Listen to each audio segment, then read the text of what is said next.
আল্লাহ সুবহানাহু ওয়া তাআলা জান্নাত বিক্রি করবেন, দুইটা আমলের বিনিময়ে জান্নাত বিক্রি হবে। ইন্নাল্লাহা আশতারা মিনাল মুমিনিনা আনফুসাহুম ওয়া আমওয়ালাহুম বিআন্না লাহুমুল জান্নাহ। আল্লাহ সুবহানাহু ওয়া তাআলা জান্নাত বিক্রি করবেন, দুইটা আমলের বিনিময়ে জান্নাত বিক্রি হবে।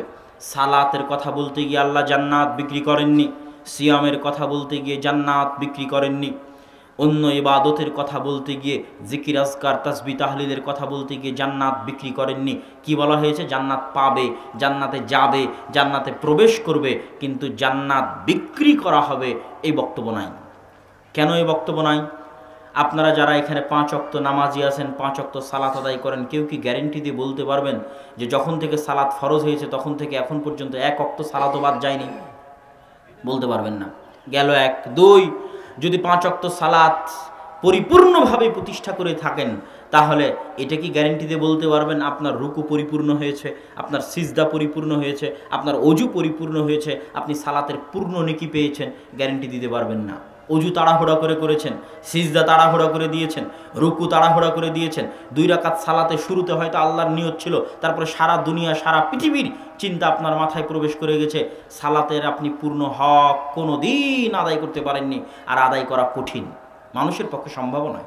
কেন আল্লাহ সুবহানাহু ওয়া তাআলা মানুষকে কামালিয়াত পূর্ণাঙ্গতা দিয়ে সৃষ্টি করেননি। মানুষ অপূর্ণাঙ্গ, ইবাদত করলেও অপূর্ণাঙ্গ থাকবে। তাহলে সালাত দিয়ে আপনি জান্নাতের গ্যারেন্টি পাওয়া কঠিন আছে। কেননা সালাত একে তো ঠিক মতো আদায় করতে পারেননি, 2 আদায় করলে পূর্ণাঙ্গ হক আদায় করতে পারেননি, 3 যতক্ষণ আদায় করেছেন ততক্ষণ পূর্ণাঙ্গ ইখলাস ছিল, এই গ্যারেন্টি দিতে পারবেন না। তাহলে সব ইবাদতের অবস্থা একই। তাহলে একদিকে ইবাদতে অপূর্ণাঙ্গতা, তাহলে ইবাদত দিয়ে আপনি জান্নাতের গ্যারেন্টি দিবেন নাই।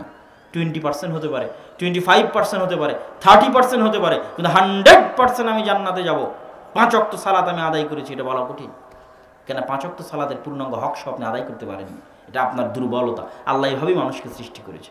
2, এর বিপরীতে আপনার অসংখ্য গুনাহ আছে। আর আল্লাহ মানুষ যদি গুনাহ না করতো, আল্লাহ সুবহানাহু ওয়া তাআলা আরেকটা কওম সৃষ্টি করতেন, কুল্লু বানি আদম খাত্তা, সকল আদম সন্তান গুনাহগার। তাহলে আমরা সবাই গুনাহগার। তাহলে একদিকে গুনাহ, একদিকে সালাতে অপূর্ণাঙ্গতা, বাঁচার রাস্তা কোথায়? কি দিয়ে জান্নাত বিক্রি হবে? জান্নাত 100% নিশ্চিত হবে কি দিয়ে? 2টা জিনিস দিয়ে জান্নাত 100% নিশ্চিত হওয়া সম্ভব। 1, ইন্নাল্লাহা আশতারা মিনাল মুমিনিনা আনফুসাহুম। কেউ যদি সঠিক নিয়তে সঠিক জিহাদে অংশগ্রহণ করে শহীদ হয়ে যায়, তাহলে আর রক্তের ফোঁটা মাটিতে পড়ার আগে ইবাদতের যত অপূর্ণাঙ্গতা ছিল আর যত গুনাহ ছিল সব নাই, ডাইরেক্ট জান্নাত। আল্লাহু আকবার। কেন? তখন জান্নাত বিক্রি হয়ে গেছে, তখন আর মাঝখানে কোনো কিন্তু নাই, কোনো বাট নাই, কোনো অপশন নাই, কোনো জিজ্ঞাসা নাই, কিছু নাই, বিক্রি হয়ে গেছে। আমি জান্নাত বিক্রি করে দিয়েছি। ইন্নাল্লাহা আশতারা মিনাল মুমিনিনা। আর এই ক্রয় বিক্রয়কে আল্লাহ নিজে ব্যবসা বলেছেন। হাল আদুল্লুকুম আলা তিজারাতিন তুনজিকুম। আমি কি বলবো না ওই ব্যবসার কথা, যেই ব্যবসা তোমাদেরকে নাজাত দিবে, মুক্তি দিবে জাহান্নামের আগুন থেকে? এটা ব্যবসা। This is a business deal. এটা আল্লাহ সুবহানাহু ওয়া তাআলা এই বিজনেস চুক্তি করেছেন বান্দার সাথে। বিজনেস, জান্নাত বিক্রি করব, কিনবা, তোমার জীবন দিয়ে দাও, তোমার জন্য জান্নাত কোনো প্রশ্ন ছাড়া নিশ্চিত 100%, যদি নিয়তে কোনো ত্রুটি না থাকে। সকল গুনাহ মাফ, ইবাদতের সকল অপূর্ণাঙ্গতা মাফ। 2, আর একটা রাস্তা আছে। জিহাদ করার উপযুক্ত জায়গা পাওনি, শহীদ হওয়ার সৌভাগ্য পাইনি। দ্বিতীয় কি? ইন্নাল্লাহা আশতারা মিনাল মুমিনিনা আনফুসাহুম ওয়া আমওয়ালাহুম। তোমার টাকা দিয়ে তুমি জান্নাত কিনতে পারো। আল্লাহু আকবার। টাকার কাছে জান্নাত বিক্রি, আল্লাহ বলছে টাকার কাছে জান্নাত বিক্রি, কিন্তু অবশ্যই হালাল টাকা। টাকার কাছে জান্নাত আল্লাহ বিক্রি করে দিবে।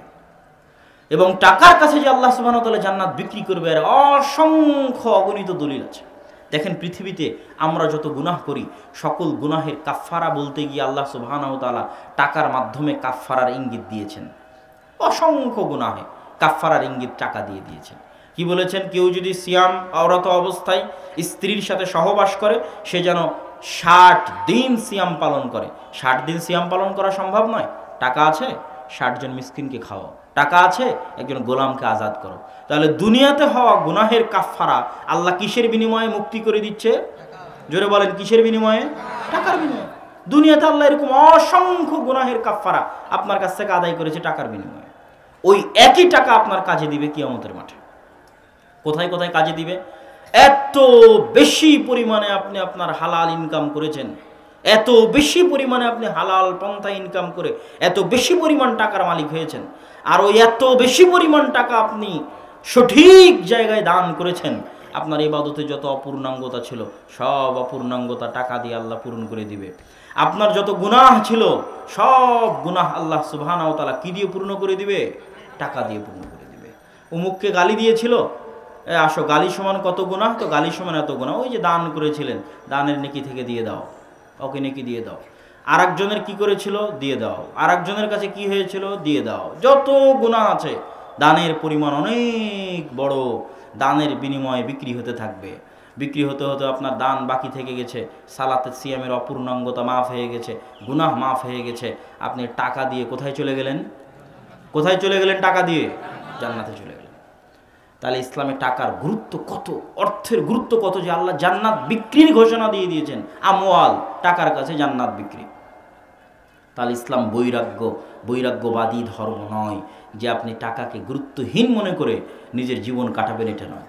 টাকার গুরুত্ব বুঝাতে গিয়ে আর কয়েকটা হাদিস এবং বাক্য বলে তারপরে টাকার বিপরীত সাইড, টাকা কত ভয়ঙ্কর হতে পারে, টাকা কত ভয়াবহ হতে পারে, সেই বিপরীত সাইড বলে ইসলামে অর্থনৈতিক সিস্টেম আর এই পুঁজিবাদী অর্থনৈতিক সিস্টেমের মধ্যে পার্থক্য। তারপরে আমরা যাব ইসলামের রাষ্ট্র ব্যবস্থা এবং বর্তমান গণতান্ত্রিক রাষ্ট্র ব্যবস্থা, এবং সর্বশেষে যুবকদের উদ্দেশ্যে কিছু পরামর্শ। সম্মানিত উপস্থিতি,